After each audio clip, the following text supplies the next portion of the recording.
প্রবাসী ভাইরা, সমস্যা কি জানেন?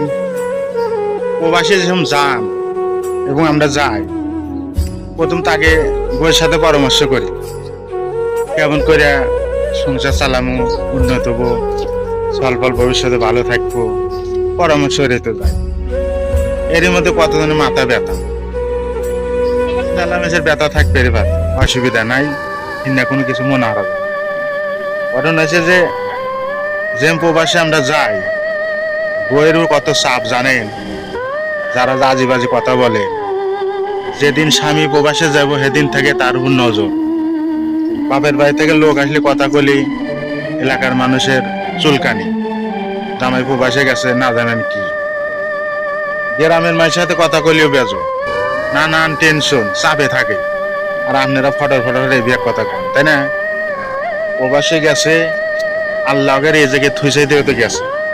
আল্লাহ যদি উনি রেজেকে না থুলেনি গেলানি, আমি যে যাবেন নছিলাম, আল্লাহ আমাকে রেজেকে থনে আমি যাইনি। এটাই বোঝা নেই, আবল তাবল কথা কয় লাভ নাই। আল্লাহ যাক যেখানে রেজেকে রাখছে সেখানে যেতেই হবে, বুঝছেন? ভালো থাকেন।